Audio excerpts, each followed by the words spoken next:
Salut, salut! Vous écoutez le Queen Talk, le podcast où on élève notre mindset pour vivre une vie fucking extraordinaire.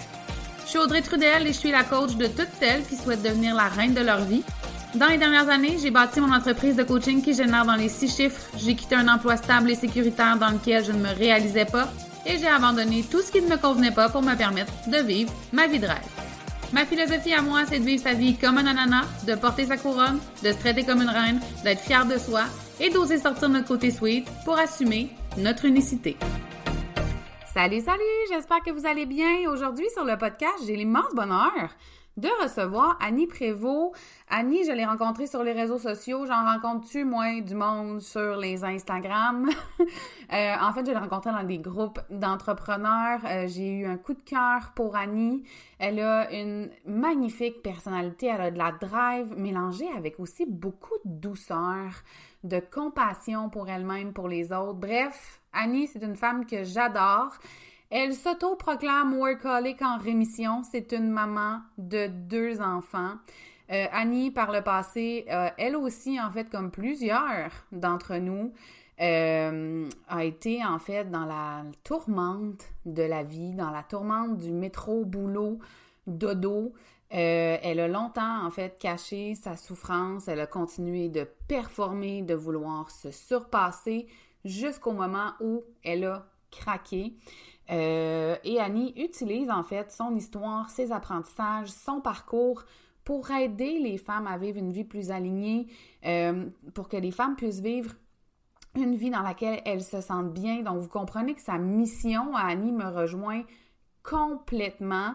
Elle a compris qu'elle méritait le bonheur, que le bonheur était accessible et elle partage sa mission sur les réseaux sociaux d'une façon magnifique. Bref, je vous laisse écouter l'entrevue. Ça a été un bonheur de parler avec elle. On a jasé ensemble de planification puis d'organisation, mais pas sous la forme d'une to-do list et de se mettre de la pression. Donc, je suis pas mal certaine que ça va résonner pour plusieurs d'entre vous. Je vous laisse écouter l'entrevue. Bonne écoute! Salut Annie, comment ça va? Ça va bien, et toi? Ça va bien, merci. Contente de te recevoir aujourd'hui sur le podcast. Merci d'avoir accepté l'invitation. Écoute, ça me fait tellement plaisir d'avoir l'opportunité de venir te jaser aujourd'hui. Ben écoute, c'est un plaisir partagé, puis je suis pas mal certaine que ça va être super intéressant. En fait, je voulais jaser avec toi d'un sujet qui... Un sujet, ça commence bien. Un sujet, oui, qui, je pense, va avoir beaucoup d'impact dans la vie des femmes qui vont écouter le podcast parce que je veux qu'on parle de planification. Parce que souvent, on a des projets, on a des plans, on veut faire 10 000 affaires. On est toujours dans la performance. Il faut donc bien être une bonne femme, une bonne épouse, une bonne maman, une bonne amie, une bonne entrepreneur, une bonne employée, une bonne... Puis, on a aussi à côté des rêves, des aspirations qu'on met souvent de côté. Puis quand on prend le temps peut-être de se dire, bon, ben, je vais m'investir dans un projet qui me tente. Puis là, on part notre to-do list. Puis là, il y a tellement de pression. Puis là, ça se passe comme pas. Puis là, ça devient désagréable. Puis là, tu sens-tu comment c'est comme, je t'ai soufflé juste à te le dire. Ça, j'allais dire, je t'écoute puis je t'ai soufflé, j'en peux déjà plus de ma vie, là. C'est pas drôle.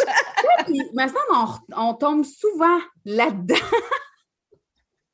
Elle est crampée. Vous la voyez pas, mais elle est crampée. Mais parce que j'ai un bébé chat qui arrête pas de miauler, fait qu'on vous avertit d'entrée de jeu, ça se peut qu'il y ait un 3e invité sur l'appel. Ah, puis on l'accepte. Nous autres, on accepte tout le monde. Tout le monde est accepté, même les bébés chats. Mais c'est ça, mais ça, on tombe souvent là-dedans. Puis, tu sais, ça fait un moment qu'on se connaît, ça fait un moment que je te suis sur les réseaux sociaux aussi. Puis, pour moi, ce que tu dégages, c'est autant être justement dans le flow, dans son énergie, de se respecter, mais je trouve aussi que tu as une belle capacité d'organisation. Puis moi, je me demande comment tu concilies ça, ces 2 affaires-là. Là, vas-y, j'arrête pas de parler, mais pour moi, ça fait pas de sens d'être comme dans le flow, mais d'être full organisé. Tu sais. Comment ça marche? En fait, je te dirais que, bon, il y a beaucoup de perceptions déjà d'entrée de jeu. C'est sûr que, tu sais, des fois, on va regarder quelqu'un puis on va avoir l'impression de quelque chose. Je dirais que Oui, je suis organisée à mes heures lorsque c'est nécessaire et c'est probablement un des plus grands apprentissages que j'ai fait dans ma vie parce que j'ai longtemps couru après une structure peut-être un peu trop rigide dans laquelle je m'emprisonnais moi-même et dans laquelle j'arrivais juste jamais à être satisfaite. T'en as parlé tantôt, je pense que ton énumération était excellente de dire on a tellement d'objectifs, on se fait des planifications stratégiques, on a 12 outils d'organisation. Ça, c'était la moi d'avant. Faut dire que j'ai été gestionnaire aussi. J'ai eu des fonctions dans ma vie qui m'ont amené à pas avoir vraiment le choix de m'organiser et d'organiser les autres autour de moi. Est-ce que j'étais toujours 100% alignée là-dedans? Pas du tout. J'en ai même fait un burn-out.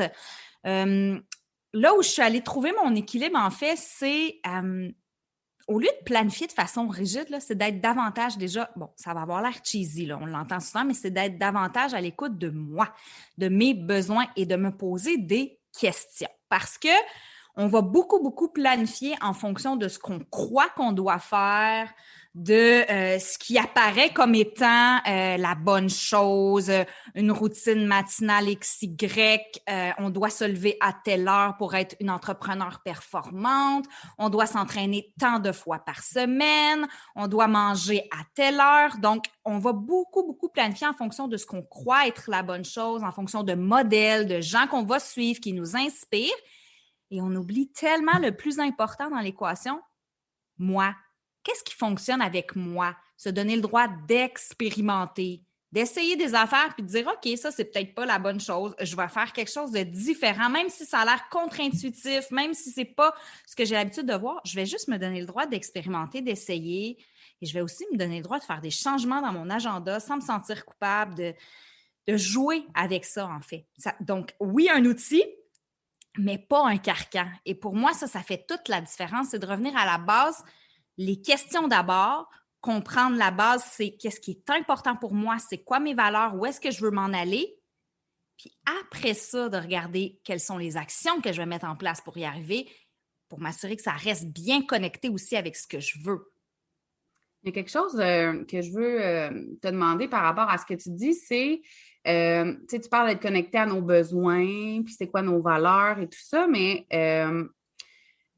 on a été élevé dans une société de performance, là, donc on fonctionne beaucoup de façon robotisée, comme tu l'as dit, de ce qu'on doit faire, puis ce qui est bien de faire. Et donc, quand on n'a jamais été à l'écoute de soi, puis à l'écoute de nos besoins, on passe par où? Comment on trouve nos besoins? Comment on sait qu'est-ce qui va ultimement répondre à notre corps, à nos émotions, à notre niveau d'énergie? Comment toi, tu as passé par là, peut-être? Ça m'interpelle tellement ce que tu dis parce que définitivement, c'est pas quelque chose qu'on enseigne à l'école et si nos parents ne nous l'ont pas transmis, ben c'est pas forcément quelque chose de simple. Moi, je suis passée par l'étape où j'étais complètement ignorante de mes besoins, particulièrement de mes besoins physiologiques, au point où si j'allais pas à la salle de bain, je me bloquais de mon besoin de boire de l'eau, de manger. Je travaillais en n'entendant simplement pas le message de mon corps. Et je pense que c'est une programmation qu'on a. Moins on s'écoute, moins on s'écoute. Hein? Puis ça devient même complètement inconscient. On se rend même pas compte qu'on n'écoute pas nos besoins et on se rend même pas compte qu'on a des besoins. Donc, on finit par se couper complètement des signaux classiques que notre corps essaie de nous envoyer de 1000 façons pour qu'on l'écoute. Donc, comment on fait? Moi, je souhaite à personne de passer par mon chemin parce que mon chemin, ça a été de tomber au plus creux qu'on peut tomber dans la vie, c'est-à-dire de me lever carrément un matin puis de juste pas être capable de me lever. Mon corps ne répondait plus, ne fonctionnait plus, puis c'était comme, là, tu es en mode survie, donc tu n'as plus le choix. Là. Les besoins de base, dormir, manger, aller à la salle de bain, ça ne peut plus passer en deuxième. Alors, quand on commence à se rendre compte peut-être que c'est difficile pour nous de s'écouter, je pense qu'il ne faut pas se rendre à l'extrême comme ça. C'est un apprentissage et il n'y a pas un seul chemin pour y arriver, mais la première étape, je pense, c'est juste de ralentir. Puis encore là, j'ai l'air de sonner cheesy. Tu sais, ralentir, pour moi, c'est pas forcément tomber dans l'extrême d'une slow life où, tu sais, on passe des heures sur notre sofa à contempler la nature. C'est pas forcément ça. Déjà, juste de se prévoir des petits moments dans la journée pour se demander comment je vais, Comment je me sens? Qu'est-ce qui se passe dans mon corps présentement? Au début, quand on commence ce genre d'exercice-là, puis avec des clientes, là, on commence avec 1 minute par jour. 1 minute. Et beaucoup trouvent ça déjà difficile, 1 minute, puis je sens rien, je ne sais pas trop. C'est inconfortable au début, mais il faut le faire et il faut être à l'écoute de ce qui se passe. Donc, juste d'arrêter et la seule priorité qu'on a, c'est d'écouter ce qui se passe. Évidemment, il y a des outils comme la méditation qui peut nous aider, les scans corporels. Moi, c'est quelque chose qui m'a beaucoup aidé. J'avais besoin d'être guidée. Le faire de façon spontanée toute seule, j'y arrivais pas. Donc, avec des scans corporels, j'ai une voix qui me dit « Bon là, observe ce qui se passe dans ton gros orteil du pied droit, dans ton genou, dans ton… » Et c'est nono, mais moi, c'est ce genre d'exercice-là qui m'a connectée à certaines douleurs ou sensations avec lesquels je m'étais complètement déconnectée, là. Tu sais, de faire « Ah, OK, ouais, ça fait peut-être plusieurs heures que je suis assise, mon dos, la posture, comment je me positionne au bureau, c'est peut-être pas idéal pour moi. » Donc, ça s'est fait graduellement comme ça. Ça peut être simplement aussi de juste être avec soi-même, fermer les yeux, prendre quelques respirations et juste se demander comment je vais. Ou juste être à l'écoute de ce qui monte en soi. Puis quand je dis être à l'écoute, c'est le laisser monter. Puis des fois, oui, ça peut arriver quand on fait ça qu'on pleure, ça peut arriver, puis qu'on ne comprenne pas pourquoi. Mais là, on n'est pas à l'étape de comprendre, d'analyser, on est juste à l'étape d'écouter, d'ouvrir, de commencer à dire je laisse un espace à mes besoins. Et notre corps, quand on commence à y dire « Hey, je suis enfin à l'écoute, là, je suis présente », il s'en donne à cœur joie au début. Souvent, c'est comme tout arrive en même temps. Puis là, ça peut être difficile au début parce qu'on peut se rendre compte qu'on a plein de petits mots physiques qu'on avait ignorés qui, là, tout d'un coup, soudainement apparaissent. Puis on dit « Aïe, aïe, qu'est-ce qui se passe dans ma vie? Là? Tout va mal. » Alors, il faut s'attendre à ça. C'est un peu comme ouvrir une vanne, que l'eau s'est accumulée, qu'il y a beaucoup de pression, on l'ouvre, ça sort tout d'un coup. Hein. C'est bien rare que ça sort avec un petit filet. Ça sort d'un coup, mais après ça, ça finit par se calmer. Fait que je dirais que c'est de trouver la façon qui nous convient, mais c'est de ne pas se compliquer la vie. Puis il n'y a pas de recette miracle là, pour ça. C'est juste déjà se poser des questions. C'est déjà un bon début. Merci de dire qu'il n'y a pas de recette miracle parce que, en fait, tantôt, tu as parlé de quand on veut être une bonne entrepreneur, il faut avoir une routine du matin, puis là, il faut se lever de bonne heure, puis il faut… Et il y a ça dans le développement personnel, beaucoup. Voici la méthode, tu dois te lever à telle heure, faire telle chose, faire de la visualisation, de la méditation. Tu peux le faire en juste 5 minutes, puis tu dois le faire à tous les matins, à 4h15 du matin, parce que si tu ne le fais pas à 4h15, tu n'es pas assez une bonne personne. Puis on le voit aussi beaucoup dans la spiritualité, comment il y a des méthodes. En fait, c'est que c'est pas tant que les gens qui présentent leur façon de faire veulent imposer leur façon de faire, mais c'est que souvent, on prend ces façons de faire-là, puis on se dit, je dois le faire de la même façon pour que ça fonctionne. Et, de dire qu'il n'y a pas justement, de méthode précise, puis de chemin X avec des étapes, je trouve ça pertinent que tu en parles parce que souvent, quand on veut justement changer des choses puis alléger, on se ramasse à… Finalement, on alourdit, on en ajoute. Absolument. On met plus sur les épaules. Puis tu as parlé de société de performance tantôt. Le développement personnel en fait partie dans le sens que c'est rendu qu'on se met une pression de performance sur notre développement personnel, qu'il faut que je performe. Il faut que je fasse mon journaling à tous les jours. Sinon, je ne suis pas assez. Je ne suis pas assez spirituelle. Je ne prends pas assez soin de moi. Et je vais te dire une chose. J'ai un jour une femme qui me suivait sur Instagram qui m'a écrit et ça m'a frappée. Ça me fait du bien de lire tes messages, mais c'est rendu que je me sens coupable de ne pas prendre soin de moi. Et ça m'a frappée parce que je me suis dit, OK, tu sais, mon message est fait avec tellement de bienveillance. Et malgré tout, ça peut être pris par certaines personnes comme, OK, j'ai une pression, il faut absolument que je me choisisse, il faut absolument que je prenne soin de moi. Donc, ça va dans les deux sens. Même quand l'intention de mettre une pression n'est pas là, à partir du moment où tu es une personne qui inspire, que tu as un message à transmettre, mais tu n'es pas, bien sûr, responsable de comment la personne le reçoit, mais il faut avoir conscience que ça peut être reçu de cette façon-là. Et c'est important, je crois, c'est de notre responsabilité de le dire que, écoute, c'est ça, ça fonctionne pour moi. Ça, c'est ma façon à moi. Et maintenant, sache que tu peux trouver ta façon à toi Et c'est bien correct comme ça. Puis pour moi, ça, c'est tellement libérateur parce que je me suis mis beaucoup de pression, notamment à vouloir être matinale. Parce que la science, puis blablabla, mais tu sais, la science dit tout et son contraire, hein? Puis je suis une fille hyper rationnelle. Donc, tu sais, je dis vraiment pas ça parce que je suis anti-science, au contraire. Elle dit tout et son contraire et tout est une question d'interprétation.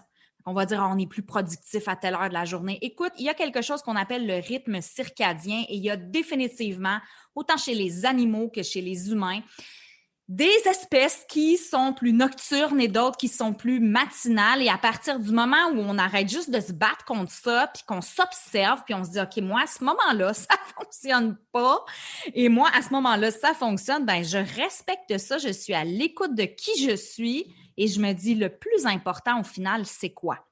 C'est de l'avoir fait d'une façon X à une heure précise ou c'est d'avoir répondu aux besoins qu'il y avait derrière la raison qui nous a motivés à faire cette chose-là. Fait que si tu veux mettre une routine matinale en place, il y a une raison. C'est pas juste parce que tout le monde en fait une, c'est parce que tu veux trouver du temps pour toi, pour te faire du bien, tu veux te sentir mieux dans ton corps. Donc, il y a des pourquoi derrière ça. Fait que connectons-nous donc à ces pourquoi-là au lieu de nous connecter aux moyens. Parce qu'il y a 10 millions de moyens de répondre à ce même pourquoi-là. 10 millions, là. Honnêtement, autant même de façons qu'il y a d'humains sur Terre. Fait que ça, pour moi, ça a été le plus gros switch de mindset que j'ai fait de dire, je vais arrêter de me dire à 10 heures, je m'entraîne en faisant tel entraînement. Je vais plutôt me dire aujourd'hui, j'ai envie de bouger parce que ça va me faire du bien à mon corps. Et quand je vais être rendue à ce moment-là dans mon horaire, je vais me demander quelle est la meilleure façon pour moi aujourd'hui de bouger et de me sentir bien dans mon corps. Et ça se peut que ça ne soit pas insanity, là. Ça se peut que ça ne soit pas mon 5 km de course. Ça se peut que ça soit des étirements. Ça se peut que ça soit de danser juste comme ça, librement, sans aucune pression.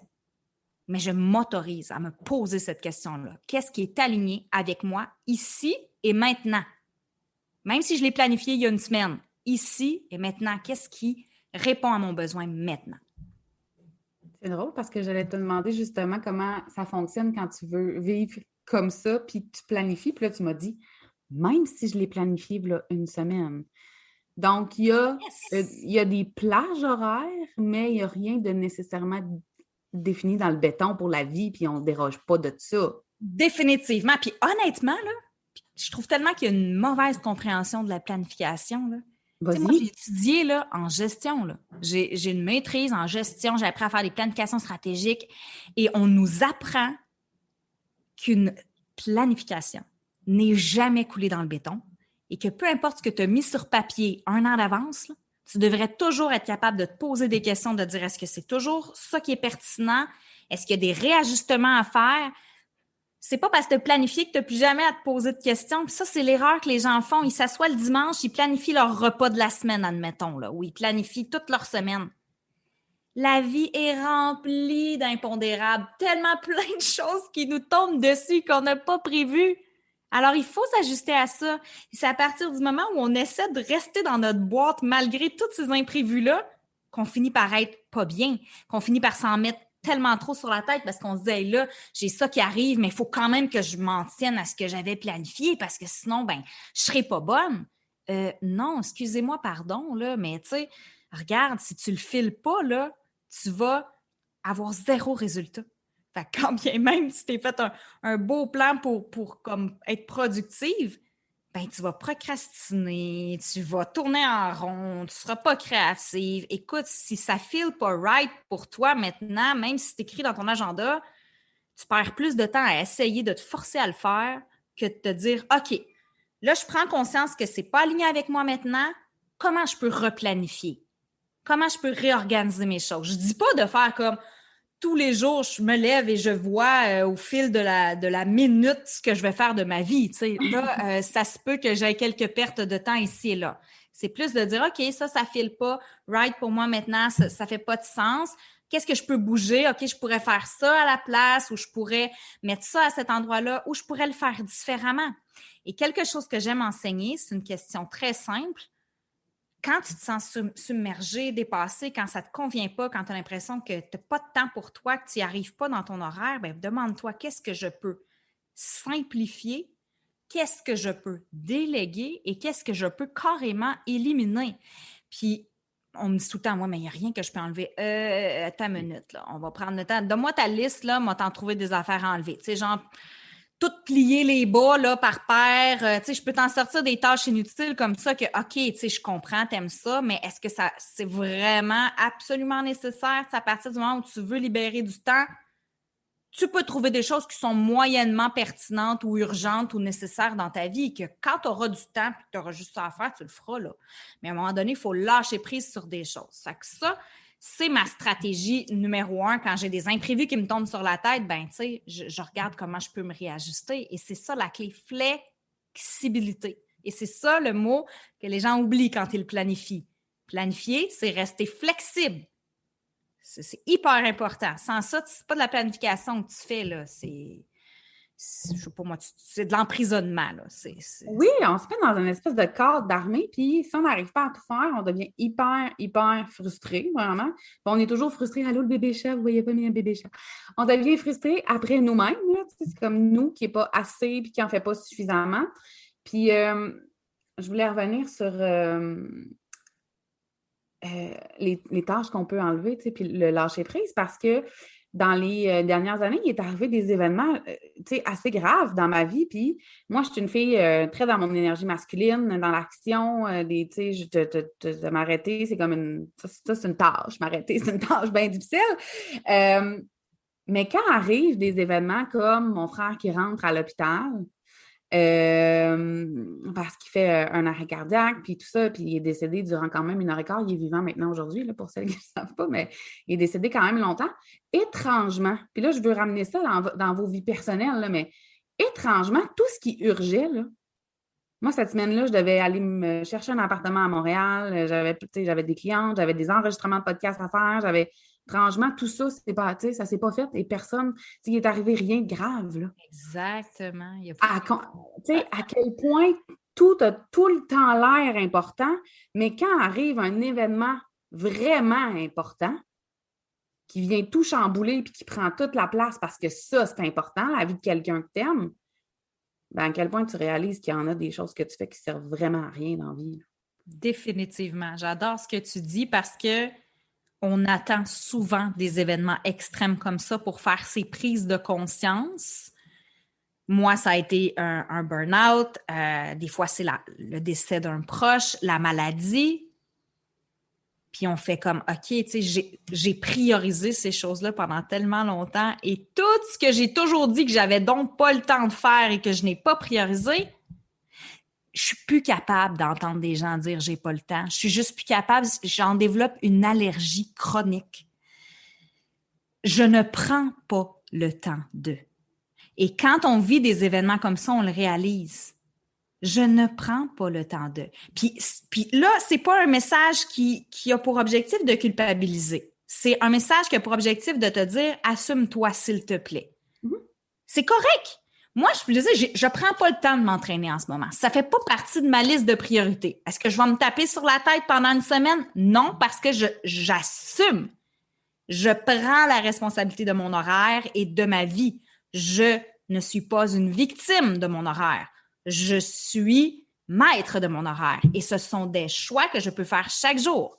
Et ce changement-là dans notre esprit fait en sorte que, si je peux choisir de ne pas prendre le temps, je peux aussi choisir de prendre le temps. Donc, yes, j'ai du pouvoir sur ce qui est en train de se passer. Je peux choisir de faire des ajustements. Je peux choisir de faire des choix différents. Je peux choisir d'éliminer des choses, d'éliminer le superflu dans ma vie. J'ai du pouvoir. Mais quand on est juste victime de notre horaire, c'est ça, on subit, puis on change rien, puis on passe des années à regarder le temps passer, puis on a juste une vie à vivre. Donc, quand il y a des événements tragiques comme ça qui se produisent, on fait comme « Oh, OK, voici tout ce que j'aurais pu perdre, tous ces moments-là que j'aurais pu perdre. » Alors, souvent, on réajuste nos priorités. Mais n'attendons donc pas toujours les extrêmes pour réajuster nos priorités et juste prendre le temps de s'arrêter et de se dire « Moi, je suis qui? Moi, j'aime quoi? Qu'est-ce qui me passionne? » Un exercice tout simple que je fais faire souvent à mes clientes, c'est qu'est-ce qui te passionnait? Qu'est-ce que tu aimais quand tu étais petite, quand tu étais enfant, quand tu étais adolescente? Tu sais, qu'est-ce qui te rendait tellement en joie, heureuse, qui te faisait vibrer que le temps arrêtait quand tu le faisais. OK, super, on a la liste. Pourquoi tu as arrêté ces choses-là? Qu'est-ce qui t'a amené dans ton parcours de vie à dire, moi, ça ne m'intéresse plus ou moi, j'ai plus de temps pour faire ça? Certaines choses, parfois, effectivement, tu sais, bon, ça correspond plus ou c'est pas forcément adapté à ta au réalité. Barbie. Genre, ben quoi qu'en même temps, si tu veux jouer au Barbie, sérieux, au pire, moi, j'ai aucun problème avec ça, sérieux. Puis il y en a qui jouent à des jeux de, genre les Sims, c'est un peu comme jouer à des Barbies virtuelles. Effectivement. Et tu leur fais faire des scénarios. Bref, moi, je pense que déjà, juste de reconnecter à toutes ces petites choses-là qui faisaient une différence pour toi, qui te rendaient heureuse, qui te faisaient vibrer, ben, c'est revoir tes priorités aussi. Tu sais, on a une vie à vivre. Est-ce qu'on peut s'accorder du temps pour avoir du plaisir? Est-ce qu'on peut rendre ça comme le fun? D'ailleurs, tantôt, Annie t'as parlé en fait d'être maître de son horaire, puis je voudrais qu'on aille un peu plus loin là-dedans parce que souvent, on ne se rend pas compte qu'on laisse les autres décider de notre planning, dans le sens où on dit oui à tout et ça fait en sorte que notre horaire de vie est géré par les attentes et les besoins de la planète entière. Ah! Oui, tellement. Ça revient un peu au fait de, justement, apprendre à se connaître, à s'écouter pour savoir qu'est-ce qui est un oui et qu'est-ce qui est un non, dans le sens où si tu t'écoutes pas, puis tu connais pas tes besoins, puis tu sais pas ce qui est important pour toi, ben c'est d'autant plus difficile de mettre des limites claires auprès des autres. Et des fois, c'est juste aussi parce que tu n'oses pas le faire pour toutes sortes de raisons. Tu as peur de déplaire, tu as peur d'être rejeté, tu as peur qu'on arrête de t'aimer parce que tu n'es pas toujours disponible. Je pense que c'est un travail de longue haleine, tant au niveau de la confiance en soi que de la... De l'assurance aussi d'être capable de s'exprimer, que d'être capable aussi de mettre ses limites et d'arrêter de laisser les autres mener notre vie un petit peu, tu sais, puis gérer les choses. Fait que je pense que déjà, la première étape, c'est de prendre conscience. Puis la magie des questions, encore une fois, tu sais, est-ce que c'est quelque chose que j'ai vraiment envie de faire? Est-ce que c'est quelque chose, tu sais, qui va m'apporter à moi aussi quelque chose en retour? Est-ce que c'était ma priorité? Est-ce qu'il y a d'autres choses vraiment plus importantes qui auraient dû passer avant ça? Donc, c'est de s'arrêter aussi puis de se poser des questions. Au lieu de laisser les choses s'ajouter à notre agenda à chaque fois qu'on veut mettre quelque chose, autant que ce soit nous qui veulent le mettre ou quelqu'un de notre entourage qui nous demande de mettre quelque chose dans notre agenda, ben c'est de prendre un temps de recul et de se dire, OK, est-ce que c'est vraiment important pour moi? Est-ce que c'est aligné avec mes valeurs? Est-ce que c'est prioritaire en ce moment? Est-ce que j'ai envie? Est-ce que je vais avoir du plaisir? Parce que, tu sais, des fois, c'est comme, j'ai pas forcément envie de, puis c'est correct, parce qu'on se sent donc bien coupable, mais c'est correct, tu sais, si ça fait 12 fois que tu vas aider cette personne-là, est-ce que ça va être si dramatique que ça si la 13e, tu dis non parce qu'il y avait d'autres choses, il y avait d'autres priorités pour toi? Est-ce que c'est toujours juste toi qui aide cette personne-là? Est-ce que cette personne-là, elle est là pour toi quand tu en as besoin? Donc, il y a une question d'échange d'énergie aussi. Et de se demander, qu'est-ce qui va arriver de pire si je vais dire non, là, mettons. Mettons que je dis non, c'est quoi le pire qui va arriver? Tu sais, je vais-tu comme mettre fin à cette relation-là? Puis, mettons qu'on va dans le pire scénario, là, est-ce que c'est si dramatique que ça? Fait qu'il y a tout un cheminement et ce n'est pas facile. Puis c'est drôle parce que c'est un peu le sujet que j'ai partagé sur mes réseaux sociaux aujourd'hui aussi, mais c'est pas facile. Parce que des fois, ça implique des personnes qu'on aime énormément et c'est un chemin qui est pas évident parce que, tu sais, on a cette peur de perdre ces personnes-là. Mais je pense qu'à partir du moment où on décide d'être vrai et qu'on dit les choses dans le respect, avec notre cœur, je pense que les gens qui nous aiment, qui sont dans notre vie pour les bonnes raisons, vont comprendre. Et à chaque fois que j'expérimente ça avec mes clientes, elles me reviennent toujours en me disant « Ah, ben finalement, il a super bien réagi » ou « Elle a super bien réagi. » Je dis « Tu vois, tout s'exprime quand c'est bien exprimé, quand c'est fait de la bonne façon, quand on parle au jeu, quand on dit comment on se sent, mais souvent la personne va nous dire « Ah, mais t'aurais dû me le dire avant. » Parce que la personne, là, elle fait rien contre toi, elle fait les choses pour elle. Fait que si elle te demande de venir l'aider à déménager, c'est pas parce qu'elle profite de toi, c'est parce qu'elle a vraiment besoin d'aide pour déménager, puis elle pense aux gens qui sont autour d'elle. Mais ça se peut que tu dises non, puis tu sais, elle réagisse super bien en disant « OK, je comprends que tu n'es pas disponible. » Tu sais. Fait qu'il ne faut pas prendre pour acquis que l'autre va être fâché si on dit non. À partir du moment où on exprime nos besoins, qu'on est vrai avec ce qui vibre en dedans de nous, je pense que si ce sont les personnes qui ont à être là pour les bonnes raisons, peut-être que ça va créer une mini-friction au début, mais il va y avoir une compréhension qui va arriver, ça, j'en suis absolument certaine. J'ai envie de te demander, mettons, là, top 3 des, je ne veux pas dire conseils dans le sens où on va donner des étapes puis un plan à suivre, là, rigide. Ah, je suis déçue. T'es déçue, hein? Avais-tu préparé ça, là? 5 étapes pour changer ta vie. 5 étapes. Voici. Étape 1, 2, 3, faites ça, ça va être parfait. On vous garantit des résultats extraordinaires. Ou argent remis. Ah, c'est vrai, c'est gratuit. Mais mettons, pour toutes les femmes dans le jus qui se sentent un peu dépassées, qui ont l'impression justement de peut-être regarder passer leur vie ou de ne pas jouer dans le film, là, mais qui ont des rêves ou qui ont des projets. Puis ce serait quoi je sais pas, ton top 3, top 5 des conseils pour commencer peut-être ce projet-là? Moi, j'aime ça, les questions de même, là, sur le flot de même. OK, je vais essayer de te formuler ça. Premièrement, je dirais, apprends à te foutre la paix. Et là, qu'est-ce que je veux dire? C'est que le meilleur conseil là, que je peux te donner, je pense, c'est toi, face à toi-même.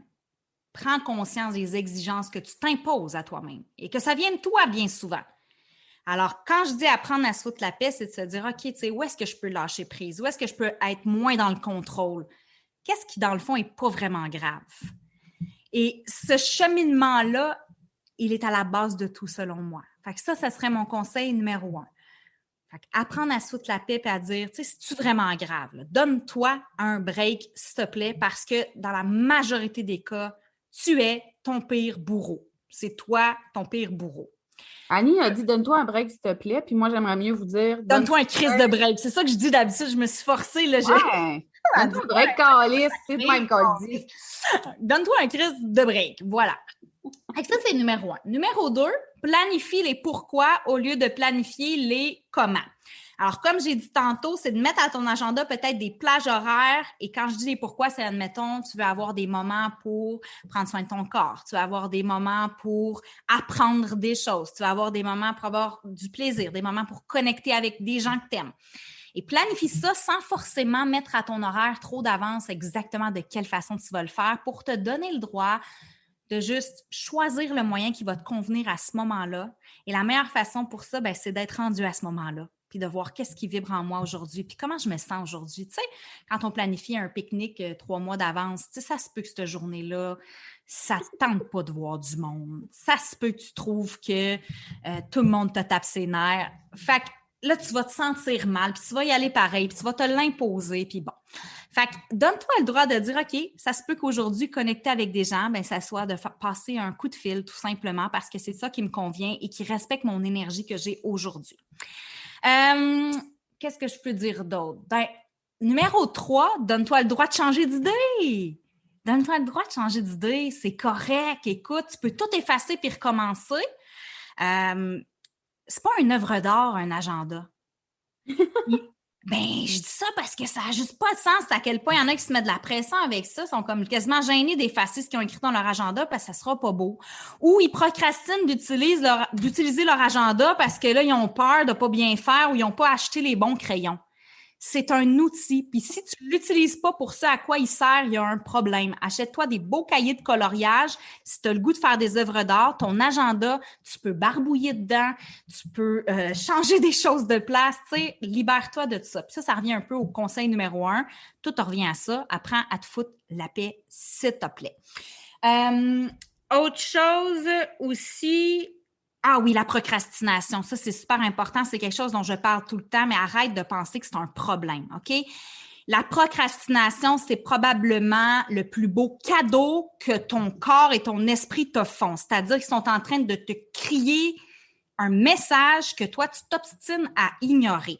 S'il y a des actions dans ta vie que tu n'as vraiment pas envie de faire, que tu procrastines continuellement, il est temps que tu t'arrêtes et que tu te demandes non seulement est-ce que ce sont les bonnes actions, est-ce que je les fais au bon moment, est-ce que je les fais de façon alignée, est-ce que c'est en lien avec mes valeurs, est-ce que j'ai vraiment le goût, est-ce que je me mets pas trop de pression par rapport à ça, est-ce que j'aurais besoin de lâcher prise? Bref, il y a toujours un besoin qui se cache derrière ta procrastination. Fait qu'accueille-la, arrête de vouloir lui faire la guerre, dis-lui merci d'exister, puis écoute ce qu'elle a à te dire. Ça, vraiment, pour moi, ça fait toute la différence. Et si vous commencez à y penser 2 secondes, là, toutes les choses que vous procrastinez, vous allez dire, ouais, OK, il y a peut-être des choses que je peux simplifier là-dedans, il y a peut-être des choses que je peux déléguer, puis il y a peut-être des choses que je peux juste comme laisser aller, choisir ses batailles. Fait que ça va être mon dernier conseil. Je rappelle, simplifier, déléguer, puis crisser ça au vidange. C'est vos 3 options. Fait que quand tu veux du temps, tu te sens surmené, tu veux de l'espace, ben la seule solution, c'est d'en créer de l'espace. Hein? C'est mathématique, le temps, là. C'est pas magique. Tu veux du temps pour faire des choses que tu aimes, arrête de dire que tu n'as pas le temps, prends ton horaire puis fais du ménage. Tasse des affaires. Ce qui compte, ben c'est que tu aies du fun aussi, hein, puis que tu profites de la seule vie que tu vas avoir sur Terre. Drop the mic. Elle le fait en plus. Oh, merci Annie, ça a été vraiment un immense bonheur de t'entendre nous parler de se désorganiser pour mieux s'organiser dans le couple de Rose. Vraiment, j'ai brisé le mythe que je t'ai organisé, c'est ça? Ah non, je vois encore comment tu es bien organisée, mais bien organisée dans le bonheur. Dans l'alignement, je pense, dans la simplicité surtout, je pense qu'on se complique beaucoup trop la vie. Fait que, tu sais, s'il y a un mot à retenir aussi, c'est juste comme, on peut-tu faire ça simple? C'est tellement souvent les meilleures stratégies, genre quand on fait juste vivre le moment dans la simplicité. C'est comme, amen, s'il vous plaît, ça fait du bien. Merci à toi. Je suis tellement contente de ton invitation. Ça m'a fait grandement plaisir. Merci beaucoup, Annie. À bientôt. Bye.